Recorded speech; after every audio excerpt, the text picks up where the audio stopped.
Chosen one, there is a specific kind of silence that arrives after a long wait. Not the silence of absence, the silence of preparation. And if you have been in that silence for longer than you expected, if the thing you were told was coming has not yet arrived, if you have been holding a promise that has not yet become visible in your daily life, then this message was sent specifically for you today. God said something to you, not through this message first. Through every season you have been in since the waiting began, the message is this: wait a little longer.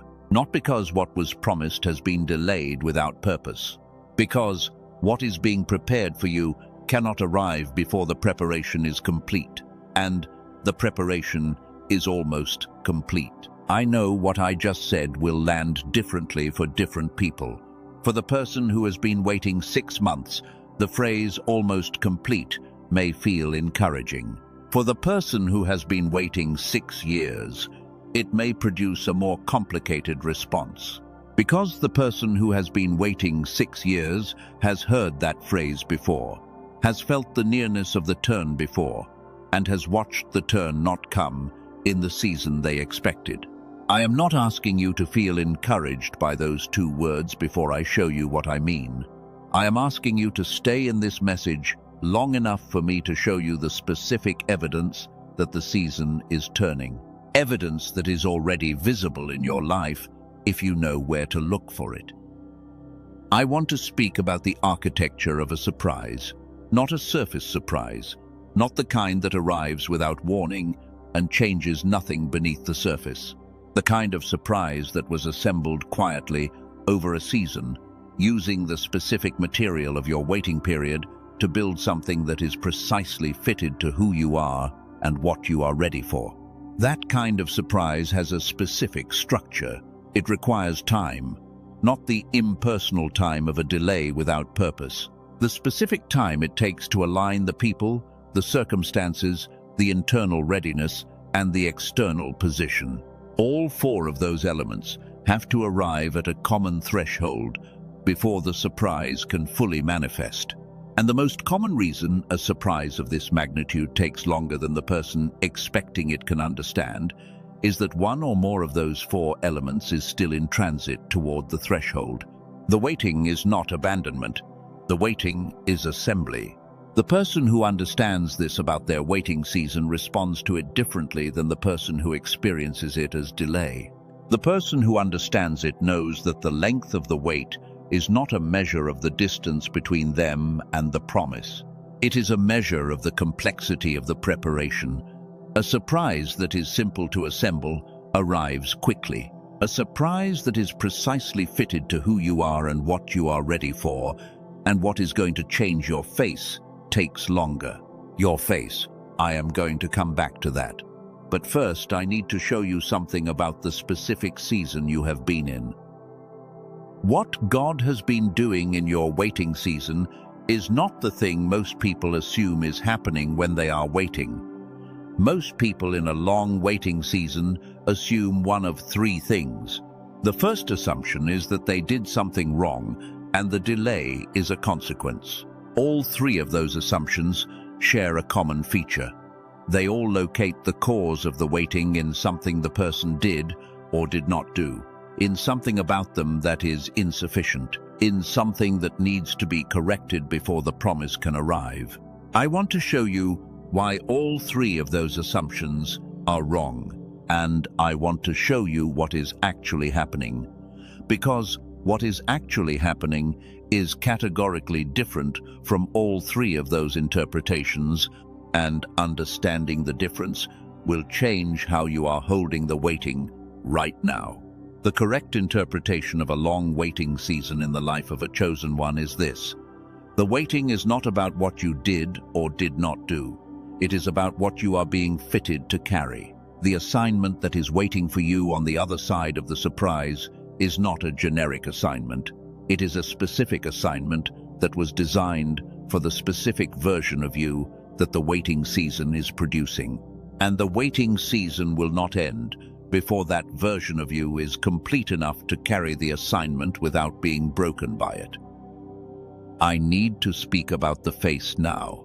because the title of this message referenced your face specifically, and that was not decorative language or a random choice of words. The face is the specific part of the human body that changes most visibly when something that has been carried for a long season is finally released. The face holds the expression of the season. The weight of a long waiting period lives in the face in ways that the person carrying the weight often cannot see in themselves, but the people around them can see clearly. The face is the external record of the internal season. What God is preparing to change is not only your circumstances. The change in your circumstances will change your face. The specific expression that has been living on your face during this waiting season, the quality of held tension, of careful hope, of watching for something that has not yet arrived, that expression is going to be replaced by something different. Something the people who love you have been waiting to see on your face again, or for the first time. And the specific phrase God used in the message I am carrying to you today is not only about the change, it is about the surprise of the change. The word surprise means something specific here. It means that the change will arrive in a way, in a form, and at a moment that you did not fully predict. Even if you have been believing for it, even if you have been holding the promise, the specific shape of how it arrives will carry a quality of unexpectedness that produces a specific kind of joy. The kind that makes a face change in a moment that is visible to everyone in the room. I want to address what has been happening in the waiting season itself, because the waiting has not been empty. Something has been occurring in you during the waiting that was not visible as formation while it was happening, but that will be completely legible as formation once the surprise arrives and you look back at the season it was assembled in. The most difficult part of a waiting season is that formation processes do not announce themselves as formation while they are in progress. They feel like delay. They feel like being passed over. They feel like the evidence accumulating that the promise was not real. Because the evidence of formation is not visible from inside the process. Formation is a work that is only visible in retrospect. You cannot see what you are becoming while you are becoming it. You can only see what you have become when the season turns and you look back at where you were.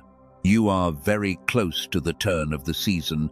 The closeness is not a feeling, it is a structural reality of what has been deposited in you during the waiting and what those deposits have been building toward. Let me show you what has been accumulating in you during this waiting period that you may not have recognized as accumulation. Because the specific character of a calling-level waiting season is that it deposits things in the person waiting that cannot be produced in any other way. Things that the assignment the person is being prepared for requires in order to function as it was designed to function. The first deposit is the capacity for sustained hope without visible confirmation. This is not a common capacity. Most people can hope when the evidence supports hope. The formation that happens in a waiting season produces the much rarer capacity to hope when the evidence is silent, when the confirmation has not yet arrived. When the only thing sustaining the hope is the integrity of the original promise, that capacity is not a natural personality trait. It is a deposit made through the specific process of carrying a promise through a long silence. The second deposit is a cleaner sense of what is real versus what is only momentum. Waiting seasons strip away activity that looks productive but is not aligned with the assignment. The person who comes through a long waiting season emerges with precision about what actually matters. That clarity is something no amount of activity produces. Only the waiting produces it. Both deposits are present in you, and both are exactly what the surprise requires you to carry into the season that follows. I want to show you the specific evidence that the season is turning, because I said earlier that I was going to show you visible evidence rather than ask you to feel encouraged by general words, and I meant that. Evidence of a turning season has a specific pattern, and I want to describe it so you can recognize it in your own life. The first sign that a waiting season is approaching its end is an increase in resistance, not a decrease. This is counterintuitive, and it is the reason many chosen ones give up in the final weeks of a waiting season. Because the end of a waiting season does not feel like the end. It feels like an intensification of everything that made the waiting difficult. The opposition increases. The internal pressure increases. The temptation to conclude that the promise was false reaches its peak exactly when the promise is closest to fulfillment. This is not a coincidence. It is a structural feature of how promised seasons transition. The resistance intensifies at the transition because the transition represents a threshold, and thresholds generate resistance as a natural feature of the boundary between what was and what is coming. If you have experienced an intensification of pressure or opposition recently, you are not experiencing evidence that the promise has failed. You are experiencing evidence that the threshold is close. I want to stay on this point for a moment because it is one of the most significant reasons that chosen ones give up at the precise moment when staying was all that was required. The pattern of intensifying resistance at the threshold is not rare. It is consistent across the stories of those who have been through long waiting seasons and have reached the other side. Without exception, when they look back at the season that preceded the turn, they identify the period of greatest resistance as the period immediately before the breakthrough. The person who does not know this pattern interprets the intensification as defeat. They conclude that the difficulty proves the promise was false, or that they are not equipped for what they were reaching toward, or that the window has closed.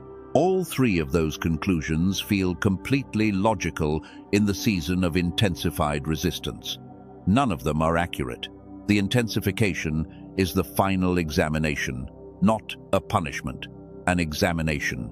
The question it is asking is whether the formation that happened in the waiting season produced the specific quality of persistence that the assignment on the other side requires. You have made it to this message in this season. That itself is evidence that the answer to the examination is yes. The second sign is a specific quality of unexplained knowing. I am not speaking about optimism or positive thinking. I am speaking about something more specific. A quality of settled awareness that arrives in the person approaching the end of a waiting season, often before any external change is visible, that says, without words, but with great clarity, that something is different now than it was before, that the air in the season has changed, that something has been set in motion that was not in motion before. If you have experienced that quality of knowing recently, even briefly, even in a way you were not sure how to explain to someone else, you were not imagining it. You were experiencing the specific form of perception that the chosen one develops over the course of a long waiting season. The capacity to perceive what is in motion before it becomes visible. That is one of the deposits of the waiting. And the fact that it is present in you now, reading these words, is itself evidence of how close the season is to turning. The third sign is a loosening of things that have been held tightly for a long time, in relationships, in internal positions, in the specific ways you have been managing the weight of the waiting. There is often a softening that arrives in the final season of the wait. These three signs are not independent. They arrive as a cluster because they are different expressions of the same structural shift. If you are experiencing 2 or 3 of them right now, you are in the reorganization. The turn is not on its way. It has already begun. I want to speak now about the specific quality of what is waiting for you, because the message I am carrying says a surprise is waiting, and I want you to understand what kind of surprise that is. It is not a surprise that bypasses what you have been going through. It is a surprise that is made from what you have been going through. The material of the waiting season itself, the specific patience that was developed, the specific clarity that was produced, the specific capacity for sustained hope in silence, all of that material has been used in the assembly of what is coming. The surprise is fitted to who you are because it was built using the formation that was produced in you during the waiting. This is why it will change your face, because it will arrive carrying the specific shape of everything you were waiting for, assembled in the specific form that your particular season produced. It will arrive as the answer to questions you have been holding for so long that you stopped speaking them out loud. And when it arrives, the face that has been holding the tension of those unspoken questions will finally be able to release it. I need to address the thought that arrived in many of you when I said wait a little longer, because that phrase has been used before. That phrase has been spoken over waiting people by well-meaning voices that could not tell the difference between a word of genuine timing and a word of comfortable postponement. And the chosen one, who has been waiting for a long time, has learned to hear the difference between those two kinds of words, even when the surface language is the same. The difference is in what the word is asking you to do with the waiting. A word of comfortable postponement says wait a little longer and asks you to simply endure. It has no content. It is a request for continued tolerance of an unresolved situation with no mechanism for change. A word of genuine timing says wait a little longer and gives you a reason for the waiting that is actionable. It tells you what the waiting is producing. It shows you what to look for as evidence that the season is turning. It gives you something to do inside the waiting that is not merely endurance. This message is the second kind.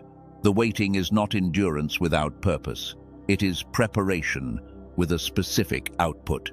And the output is you, fully formed to carry what is about to arrive in a form that will change your face, and the faces of the people who have been watching you carry the waiting. Type still believing in the comments if you have been carrying the waiting for longer than you expected. If the signs I described are visible in your life right now, if the resistance has intensified recently and you now understand it as a sign of the threshold rather than a sign of failure, type it and read the other names below it.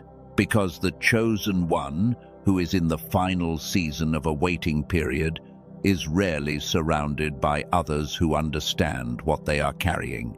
The community that gathers in the comments is composed of people who understand exactly what the waiting feels like from the inside. And there is something that happens when the waiting person recognizes that they are in the final season of the wait, alongside others who are also in their final season. The recognition that the turning is arriving across a community of chosen ones simultaneously is itself a sign. Stay in this message, because what I am about to tell you about why the waiting has lasted this long and what specifically has been happening on the other side of the silence is the part that most people who are still carrying waiting seasons have never heard explained in a way that makes sense of the specific duration of their particular wait. Here is what most people who are in a long waiting season have never been told about the silence from the other side. The silence is not inactivity. The silence is the sound that preparation makes when the preparation cannot yet be made visible without disrupting the thing being prepared. When a surprise is being assembled with the precision required to be perfectly fitted to who you are, the assembly cannot be made partially visible. The specific quality of a fitted surprise, the element that makes it land as a surprise rather than as an anticipated outcome, requires that the assembly remain concealed until it is complete. What this means for the chosen one in the waiting season is that the absence of visible evidence is not evidence of absence. The fact that you cannot see the preparation does not mean the preparation is not happening. It means the preparation is happening at a level of specificity that requires the concealment to be maintained until the moment of completion. And the moment of completion is very close. There is something I want to say about the specific shape of the concealment in your waiting season, because the chosen one, who has been waiting for a long time, often develops a particular relationship to the silence that is worth examining directly. In the early stages of a waiting season, the silence is uncomfortable but tolerable. The person is still close enough to the original promise that the fresh memory sustains belief. But as the waiting extends, the silence starts feeling like the permanent quiet of a process that has stopped, rather than a process in motion. The test that arrives at that point is whether the person will continue responding to what was promised in the absence of any confirming evidence. The gap between acting on the promise when confirmed and acting on it when unconfirmed is where the final season of formation happens. The fact that you are here, still reaching, still listening, is evidence that you have been passing that test. The silence was not abandonment. It was the specific environment the final formation required. And the formation is now complete enough for the surprise to arrive. I want to tell you about a figure in the ancient text who was in the specific kind of waiting season I have been describing, not to give you an inspirational illustration, to show you a structural pattern that repeats in the life of the chosen one across centuries, and that your situation right now is an instance of the figure I am describing did not receive a vague promise about a better future. She received a specific promise about a specific thing, delivered at a specific time, in specific language that made the promise unmistakable. And then she waited, for a period that extended well past the point where the promise seemed biologically and circumstantially possible. For a period during which the evidence accumulated steadily against the possibility that the promise could still be fulfilled. And then something happened that the text records with a specific phrase. She laughed. Not a laugh of joy, initially. A laugh that was the body response to the moment when what had been impossible for so long became suddenly present. The laughter was the specific sound of a face changing, the release of the held tension of decades of waiting in a single moment of arrival. The message I am carrying to you today says, a surprise is waiting for you. The surprise carries the same quality as what arrived for that figure. Not the same form, the same quality. The specific form of joy that arrives when what has been impossible suddenly becomes present. The laughter that is the face changing. Now I need to tell you something about the specific mechanism of reception that determines whether what is being prepared can fully arrive when the season turns. Because the surprise that is being assembled for you is being assembled for a specific receiver, and the quality of the receiver matters enormously in determining what actually lands when the surprise arrives. I am not speaking about spiritual preparedness in the general sense that phrase is usually used. I am speaking about something more specific, something that has been studied in a laboratory context by a researcher who approached the question of reception capacity from a completely different direction than the traditional frameworks. There is a specific neurological condition that affects the majority of people living in the modern environment. It is called cross-interference. It is the state in which the analytical and the intuitive processing systems of the brain are operating in competition rather than in coordination. And it has a specific effect that is directly relevant to you in this waiting season. It reduces the capacity to fully receive and hold high-value experiences and information, including moments of breakthrough, including the arrival of what has been promised. A person in cross-interference can be present at the moment of the surprise. They can witness it.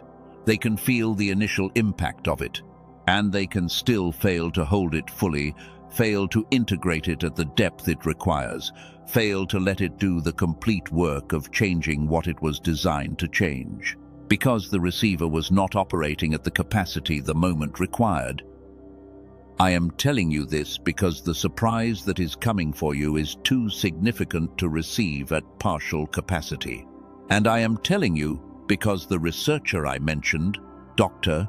Daniel Barone, spent nearly 2 decades developing a specific protocol for restoring full reception capacity, a protocol that can be used beginning today before the surprise arrives, so that when the arrival comes, you are in the fully synchronized state that allows it to land completely.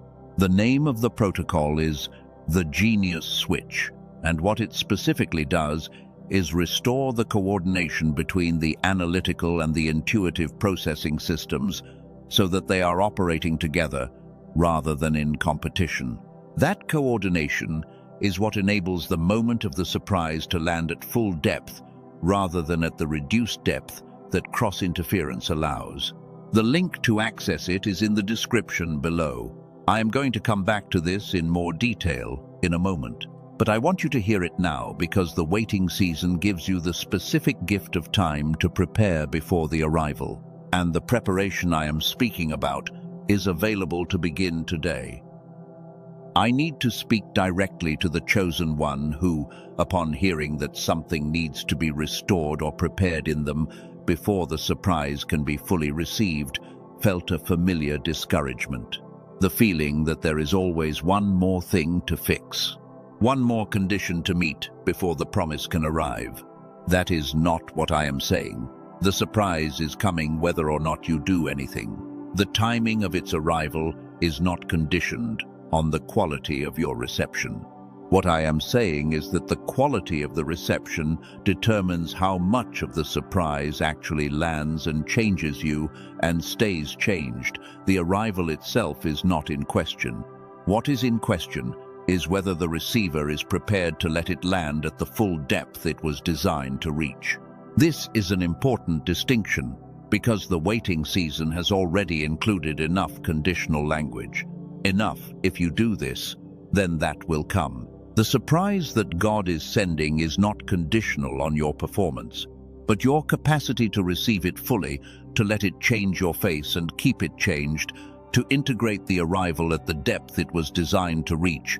That capacity is something you can actively prepare. What does it look like to receive the surprise fully?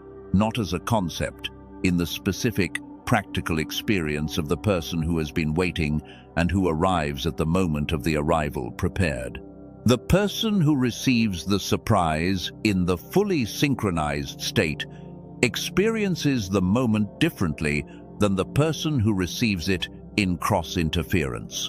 The person in cross-interference receives the surface of the moment, the emotional impact, the initial relief, and then finds, in the days that follow, that the depth of the change they hoped for is not quite as complete as the surface of the moment suggested. The transformation is partial. The face changes and then gradually returns to something close to where it was. The person who receives the surprise in the fully synchronized state receives the moment at its full depth. The emotional impact goes further and lasts longer. The structural changes that the surprise was designed to produce are able to land completely because the receiver is operating at the capacity the moment requires. The face changes and stays changed. Because the change was integrated rather than only felt, that is the difference. And the difference is available to you, beginning today, in the waiting season, before the surprise arrives. What Dr. Daniel Barone discovered in his research did not begin with spirituality or calling. He wanted to understand why some people process high-value information that arrives at pivotal moments and carries significant personal meaning, in ways that produce lasting change, while others process the same information and find the change fades within days or weeks. The conventional assumption was motivational, that people who held the change longer were simply more motivated, more disciplined. His research found motivation was not the primary variable. The primary variable was the neurological state of the receiver at the moment of the high-value experience. Specifically, whether the analytical and intuitive processing systems were operating in coordination or in competition. When those two systems are in competition, which is the default state for most people in the modern environment, high-value experiences are processed at partial depth. The emotional impact is felt, but the structural integration that produces lasting change does not complete. The experience is real. The depth of the change it produces is reduced. This specific condition is what Dr. Barone called cross-interference, and the environmental factors that produce it are factors that virtually every person in the modern world is exposed to daily. Fragmented attention, high volume, low significance information, chronic mild stress, the constant switching between tasks and inputs that the modern environment requires. All of these factors train the brain away from the coordinated state and toward the competitive state. The result is a receiver that is present at the moments of arrival, but that is not operating at full capacity to hold what arrives. The waiting chosen one who has been doing everything they can to stay ready, who has been in prayer and in patience and in active preparation, may still arrive at the moment of the surprise in a state where the receiver cannot fully integrate what arrives. Not because of spiritual failure, because of neurological drift produced by the environment they have been living in during the waiting season. I want to be direct about what I mean when I say the receiver cannot fully integrate what arrives, because I am aware that this may sound abstract in a way that makes it easy to acknowledge and then dismiss. So, let me give you a specific description of what partial integration looks like in practice. You have had moments before in your life when something significant happened. A door opened. A relationship arrived that felt like it was meant. A word was spoken over you that landed with the feeling of absolute certainty. And in each of those moments, the full feeling was present. And then, over days or weeks, the full feeling diminished. Not because the event was less significant than it felt, because the integration of it was incomplete. The analytical system and the intuitive system never finished negotiating the meaning of what arrived. And so the meaning stayed at the surface rather than settling into the structure of how you think and move and hold yourself. That is cross-interference in the context of significant arrivals. And the protocol that Dr. Barone developed prevents it from happening at the moment of the surprise that is coming. The genius switch ensures that what arrives lands fully and integrates completely, changing the structure rather than only the surface, changing the face and keeping it changed. The genius switch by Dr. Daniel Barone corrects this. It is a specific sequence of cognitive and sensory inputs that reliably induces the coordinated state within minutes. The protocol does not require a particular background, a particular level of education, or a particular belief system. It requires consistency. Used daily, it restores and maintains the synchronized state as the baseline rather than the exception. I want to share what people who have used the genius switch described in the specific context of receiving something they had been waiting for. One person had been waiting for a specific restoration in a relationship that had been broken for several years. The restoration arrived more suddenly and completely than she had anticipated. A second person described the experience this way.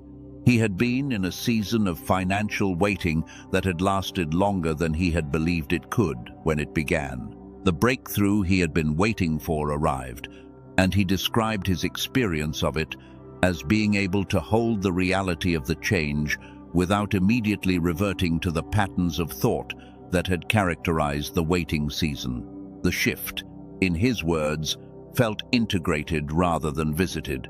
He described his face in the weeks that followed as looking different to the people who had known him during the waiting, not because his circumstances were different, though they were, because the way he was carrying what had arrived was different from how he had carried previous moments of change. In terms of the practical details, Colleagues of Dr. Barone suggested the Genius Switch would be incredible value at $500. In-person neurofeedback sessions run $300 per hour.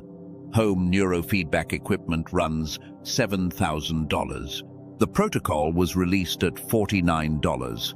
On this page today, an additional $10 off, $39. With 4 free editions at checkout, a guided visualization from a top creator on the Calm platform, a grocery guide identifying 10 common foods that contribute to brain fog, with 5 ways to save over $100 monthly, a manifestation text over 100 years old that underlies most modern practice in this area, and a printable 5 habits infographic. The entire package backed by an unconditional money-back guarantee. No condition.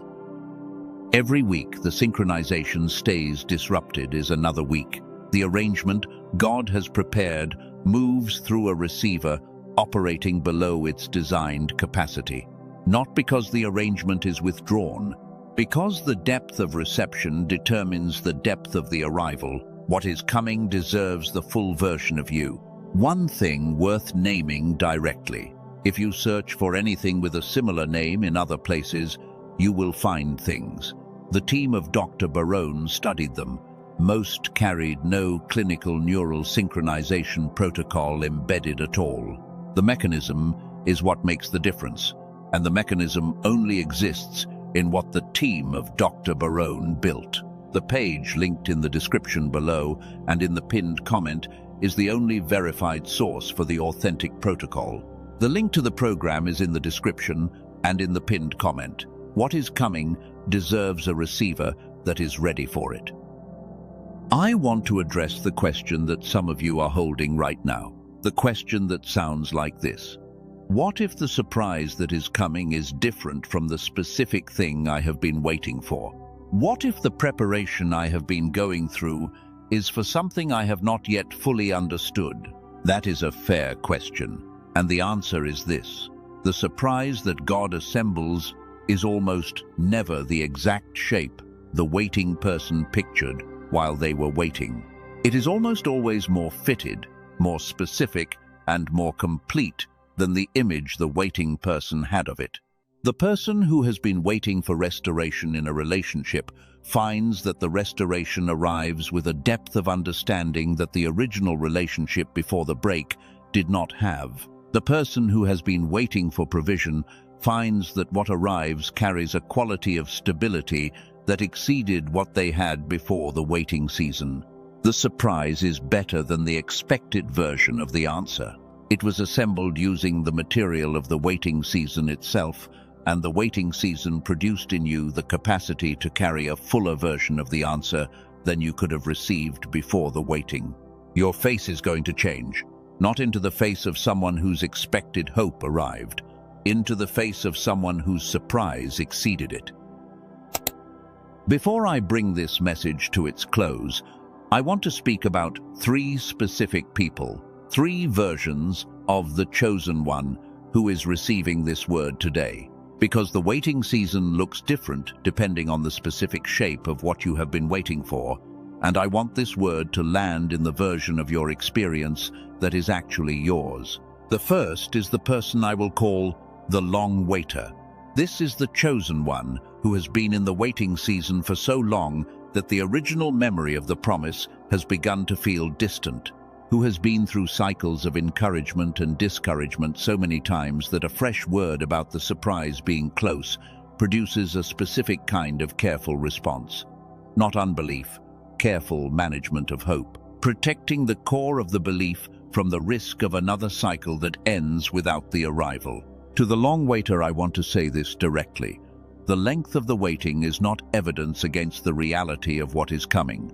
It is evidence of the scale of what is being assembled. The longest waiting seasons in the record are followed by the most specifically fitted arrivals. Not smaller arrivals, larger ones. The fitting requires the time. And the time the fitting required was not wasted time.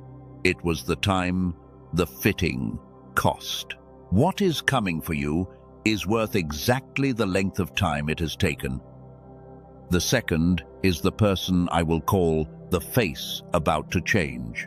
This is the chosen one who, when I describe the specific expression that a waiting season leaves on the face, recognize that expression immediately. Who has been told by someone who knows them well that they look tired, or that their eyes hold something heavy, or who has seen themselves in a photograph from the past and compared it to a recent photograph and noticed the difference. To the face about to change, I want to say this. The expression that is currently living on your face is not permanent. It is the external record of the season, and the season is turning. The people who have been watching your face during this waiting period are about to see something shift in it that will make them ask, what changed? They will notice before you do. Because the face reveals the state of the season to those watching before, it is felt fully by the person whose face it is. The change is coming. It is closer than the face currently shows. The third is the person I will call the surprise received. This is the chosen one, who is going to be the other side of this word. Who is going to receive what is being assembled and look back at this season and understand it completely in a way that is not yet available from inside it? Who is going to be the person who describes to someone else, maybe much sooner than they expect, exactly what the waiting produced and exactly what the surprise carried? To the surprise received, I want to say this. What you are about to receive was not assembled for a generic version of the chosen one. It was assembled specifically for you, using the specific material of your specific waiting season.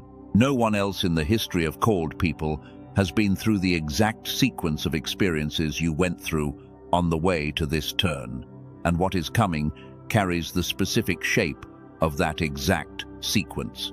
It is yours in a way that nothing assembled generically could be.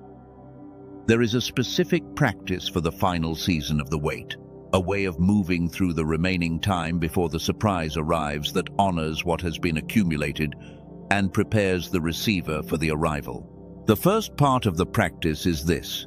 Each morning of the remaining waiting season, speak out loud the specific thing you have been waiting for, not as a petition, as an acknowledgement of what is already assembled and on its way. The difference in those two postures is the difference between waiting and receiving. Waiting faces the absence, receiving faces the arrival. The practice of speaking it out loud in the posture of receiving trains the receiver to be in the correct orientation when the arrival comes. The second part is the daily use of the tool, beginning today, not as a corrective measure for something that is wrong with you. As preparation for the specific quality of arrival that deserves a fully synchronized receiver, the link is in the description below. Use it in the morning, before the day creates the interference that the waiting season has been navigating. Let the synchronized state be the foundation of the day, rather than the recovery at the end of it.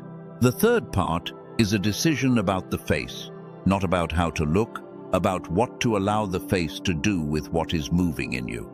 Before I give you that third part, I want to name something about the practice of naming what you are waiting for out loud each morning. Because the chosen one who has been in a long waiting season often develops a specific resistance to this practice.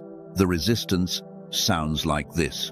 I have named it before. I have spoken it and believed it and held it, and the speaking did not make it arrive faster. Why would speaking it again produce a different result? The answer is that speaking it in the posture of receiving rather than the posture of waiting is not the same action. When the posture shifts from waiting, which faces the absence, to receiving, which faces the arrival, the nervous system responds differently. The receiver moves from the defensive orientation of someone guarding a hope against disappointment to the open orientation of someone whose hands are out rather than folded. That shift is not only metaphorical, it produces a measurable difference in the neurological state. It is one of the specific elements Dr. Barone incorporated into the design of the daily practice, the recognition that orientation precedes reception. The body needs to be positioned for the arrival before the arrival comes. Many people in long waiting seasons have learned to manage the face, to keep it contained, to not allow it to show the full extent of the hope, because the full extent of the hope has been painful before. The third practice is permission. Permission for the face to begin reflecting the turning rather than the waiting, not as performance, as alignment of the external with what is already true internally about the state of the season. Type face about to change in the comments if this word is landing in your specific season. If the 3 signs I described are present in your life, if the long waiter, the face about to change, or the surprise received describes where you are right now, type it and recognize yourself in what arrives in the comments after you. Because the chosen one, who is in the final season of a waiting period, is being gathered right now, not accidentally. The gathering itself is part of the turning.